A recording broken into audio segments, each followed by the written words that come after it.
नमस्कार विद्यार्थी मित्रांनो, मी संतोष बोडेवार आपलं स्वागत करीत आहे विद्या कोचिंग क्लासेसमध्ये. तर आज आपण 1 ते 100 मधील मूळ संयुक्त त्रिकोणी व चौकोनी संख्या ह्यावर आधारित प्रश्न आपण पाहणार आहोत. तो व्हिडिओ शेवटपर्यंत पहा आणि जर आपण नवीन असाल तर चॅनेलला सबस्क्राईब करा. चला, तर मूळ संख्या ज्या आहेत आपल्याला सर्व पाठ करायच्या आहेत. ठीक आहे, 1 ते 100 पर्यंतच्या मूळ संख्या पाठ करायच्या आहेत. आता ह्या ज्या मूळ संख्या नसतात त्या बाकीच्या संयुक्त संख्या असतात, हे लक्षात ठेवा. जोड मूळ संख्या काय राहतात? दोन मूळ संख्येमध्ये दोनचा फरक असतो. सहमूळ काय राहतात? ज्यांचा ज्यांच्या म्हणजे काय राहणार की फक्त ज्याला दुसऱ्या कोणत्याच संख्येनं भाग जात नाही, फक्त एकनंच भाग जातो. ठीक आहे, म्हणजे ज्या दोन संख्येला कोणत्या एकाच सेम पाड्यात येत नाही, एवढं लक्षात ठेवा. जेव्हा आपण प्रश्न येतील तेव्हा आपण याच्यावर डिटेलमध्ये डिस्कस करणारच आहोत. चला, आता आपण काय करू का मेन स्वाध्यायाकडे वळूत आपण. पहिला प्रश्न आहे ते स्वाध्याय क्रमांक 8. एकूण किती समसंख्या मूळ संख्या आहेत? ठीक आहे, एकूण किती समसंख्या मूळ संख्या आहे असा प्रश्न आपल्याला विचारला. आता ह्या मूळ संख्या आहेत विद्यार्थी मित्रांनो सर्व, आणि त्यातल्या किती संख्या ह्या मूळ संख्या आहेत? ठीक आहे, समसंख्या आहेत. फक्त इथे जर पाहिलं शेवटचा अंक 0, 2, 4, 6, 8 पाहिजे समसंख्या म्हणलं तर. फक्त ही एकच अशी जी समसंख्या आहे जी मूळ संख्या आहे. बाकी सगळ्या ह्या विषम संख्याच आहेत. मूळ संख्या म्हणजे विषम संख्याच असतात.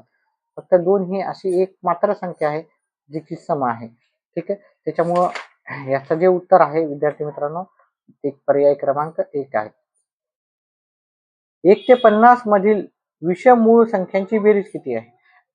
पहा, हे सर्व प्रश्न तुम्हाला नवोदयच्या अभ्यासासाठी पण अतिशय महत्वाचे राहणार आहेत. ते 1 ते 50 मधील, तर 1 ते 50 मध्ये आपल्याला सर्व विषम मूळ संख्या म्हणजे 2 ह्याला धरायचं नाही, कारण आपल्या सर्व विषम मूळ संख्येची बेरीज विचारली. 3, 5, 7, 11, 13, 17, 19, 23, 29, 31,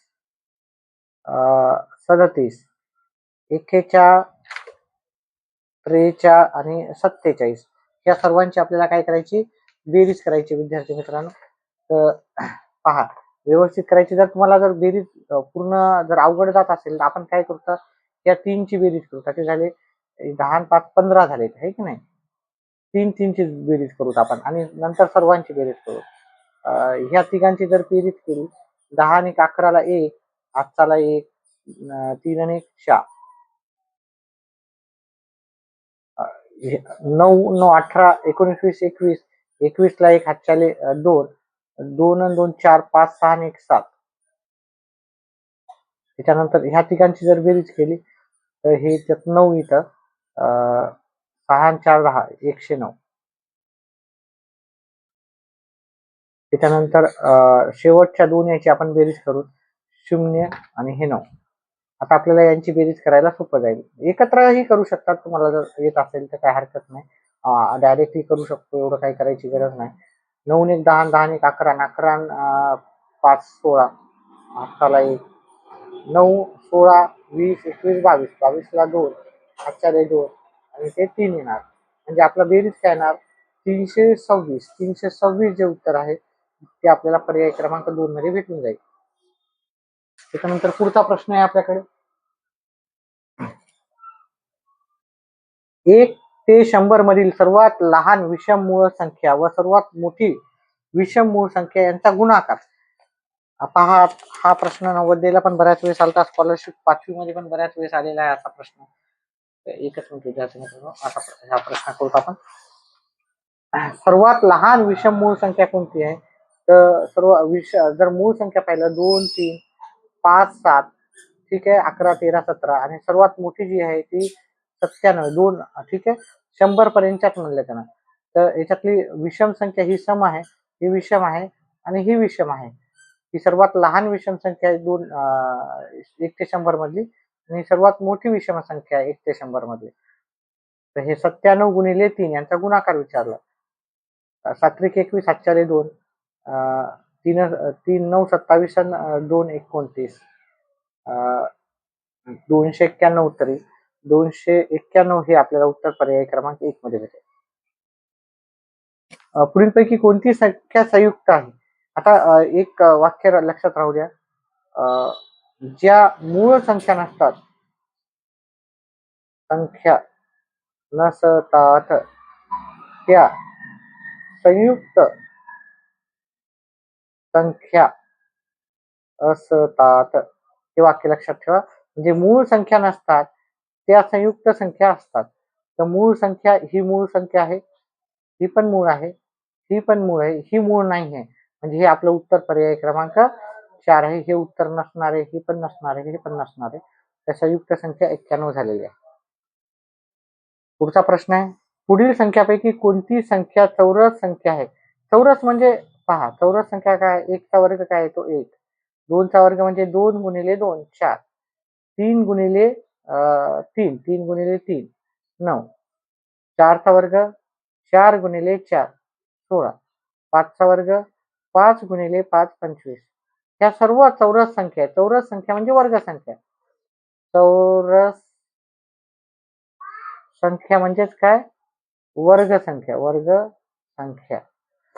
तर इथं वर्ग संख्या ही 12चा वर्ग 144 आहे. ही वर्ग संख्या आहे. बाकी कोणत्याही आपल्याला वर्ग संख्या दिसत नाही. 256 वर्ग संख्या आहे, परंतु 356 नाही आहे. इथं उत्तर आहे पर्याय क्रमांक 1. 1 ते 100 मध्ये एकूण किती मूळ संख्या आहेत? तर हे पाठच करायचं आहे. लक्षात ठेवा, हे एकूण 25 मूळ संख्या आहेत. जर आपण इथे पाहिलं, ठीक आहे, त्या जर मोजल्या 1 ते 100 मधल्या सर्व आहेत. 1 2 3 4 5 6 7 8 9 10 11 12 13 14 15 16 17 18 19 20 21 22 23 24 25. तर अशा एकूण 25 काय आहेत आपल्याला मूळ संख्या आहेत एकूण. ठीक आहे. पुढीलपैकी कोणती संख्या मूळ संख्या ही नाही व संयुक्त संख्याही नाही? तर 1 ही मूळ संख्याही नाही आणि संयुक्त संख्याही नाही. त्यामुळे याचं उत्तर आहे पर्याय क्रमांक 4. लक्षात ठेवा, हे वाक्य आपल्याला लक्षात ठेवायचं. 10 वेळेस लिहून काढा या वाक्याला. पुढचं, पुढील पैकी कोणती जोडी जोडमूळ संख्याची जोडी नाही? त्याला काय विचारलं? जोडमूळ संख्या. आता जोडमूळ संख्या म्हणजे दोन्ही मूळ पाहिजे आणि त्याच्यातला फरक किती पाहिजे? 2चा. इथे दोन्ही मूळ संख्या आहेत. इथे मात्र एक एक मूळ संख्या एक मूळ नाही आहे. म्हणून याचं उत्तर आहे पर्याय क्रमांक 2. आपल्याला दोन्ही मूळ संख्या पाहिजे. इथं पण दोन्ही मूळ संख्या आहेत आणि इथं पण 2 मूळ संख्या आहेत आणि दोघातला फरक 2चा पाहिजे. पुढचा प्रश्न, कोणत्याही चौरस संख्येच्या एकक स्थानी पुढीलपैकी कोणता अंक निश्चितपणे असू शकणार नाही? तर चौरस संख्येच्या शेवटी आपल्याला कधीही 8 हा अंक नसतो. 1 चा वर्ग 1, 2 चा वर्ग 4, 4 चा वर्ग 16, एकक स्थानी 6 असू शकतो, परंतु 8 असू शकत नाही. एवढं लक्षात ठेवा.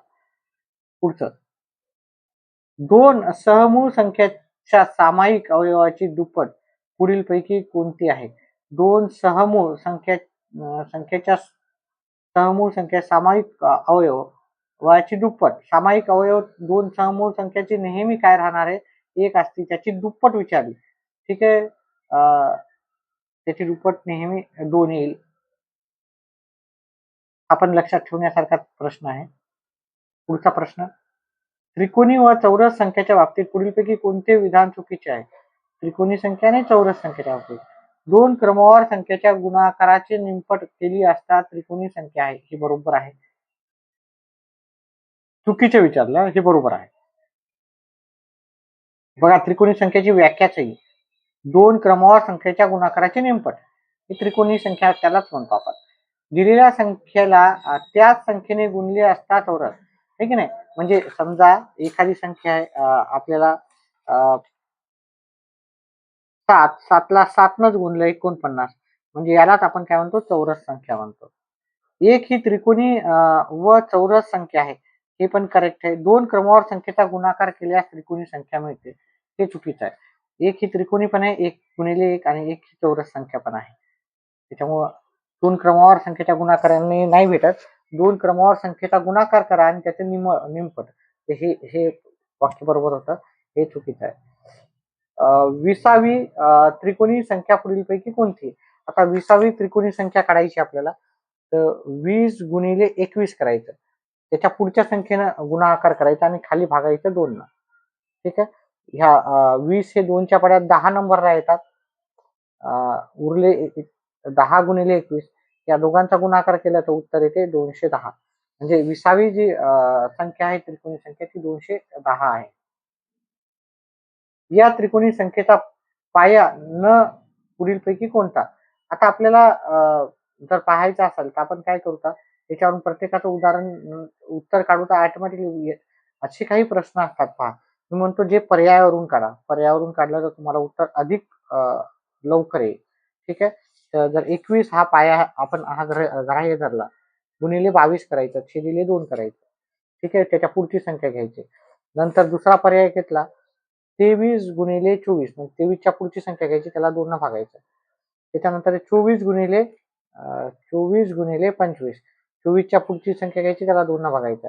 आणि शेवटचा आहे 25 गुणिले 26 25च्या पुढची संख्या घ्यायची, त्याला 2 न भागायचं. मग आपण जर इथे जर पाहिलं 11 येईल. 11 गुणिले 21 केलं, 21 गुणिले 11 11 1 11 तुम्ही गुणाकार करू शकता हळू थोडा स्लो. 11 दोन्ही 22 आणि 1 23 हे आपल्याला पाहिजे उत्तर 325. आपण काय करू तर हा करून पाहू. मला वाटतं की ते 325 येऊ शकतं. इथं 13. ठीक आहे. म्हणजे 25 गुणिले 13 याचं उत्तर येईल आपल्याला 325 येईल. विद्यार्थी मित्रांनो करून पाहिल्या. त्याच्यामुळे याचं उत्तर आहे पर्याय क्रमांक 4. पुढचा आहे 10वी त्रिकोणी संख्या व 15वी त्रिकोणी संख्या यांच्यामधील फरक. आता 10वी त्रिकोणी संख्या म्हणजे काय करायचं, आपल्याला 10वी त्रिकोणी संख्या काढूत आपण आणि 15वी त्रिकोणी संख्या. 10 गुणिले 11 करा, त्याच्या पुढची संख्या लिहा, भागाकार 2 न करा. 2च्या पाड्यात 1 नंबरला ते पंचे 10 म्हणजे याला 2च्या पाड्यात 5 नंबरला येतात. हे 5 गुणिले 11 केलं तर हे 55 येईल. ही 10वी आहे त्रिकोणी संख्या. आणि आता आपल्याला विचारली 15वी त्रिकोणी संख्या. 15 लिहायची, त्याच्या पुढची संख्या लिहायची 16, त्याला 2 न भागायचं. 2च्या पाड्यात 1 नंबरला, 2च्या पाड्यात 8 नंबरला. 15 गुणिले 8 15 गुणिले 8 120 येतात. आता काय विचारलं, यांच्यातील फरक विचारला. मग 120 आणि 55 याच्यातला जर फरक केला, इथं 5 येतील. 11 मधून 5 गेले, 6 राहिले. याच्यातला 0 करून 11 मधून 65, तर त्याचा फरक किती येणार, 65 येणार. पुढीलपैकी कोणती संख्या त्रिकोणी संख्या गटात बसत नाही? आता आपल्याला त्रिकोणी संख्या पाठच करायच्या विद्यार्थी मित्रांनो. पहा त्रिकोणी संख्याचा गट काय आहे, मी तुम्हाला सांगतो. 1 3 6 10 त्याच्यानंतर 15 त्याच्यानंतर 21. आता याच्यामध्ये इथे 12 कुठेही दिसत नाही की नाही, 12 नाही आहे, त्याच्यामुळे ही त्रिकोणी 12 ही त्रिकोणी संख्येच्या गटात न बसणारी संख्या आहे. अशा प्रकारे आपण स्वाध्याय क्रमांक 8 पाहिलेला आहे. स्वाध्याय क्रमांक पुढची आणि त्याच्या आधीची पण जे स्वाध्याय पाहण्यासाठी आपल्या चॅनेलला सबस्क्राईब करा. आपला व्हिडिओ जास्तीत जास्त आपल्या मित्रांपर्यंत पण शेअर करा. व्हिडिओ आवडल्यास व्हिडिओला लाईक करा, चॅनेलला सबस्क्राईब करा. व्हिडिओ पाहिल्याबद्दल धन्यवाद.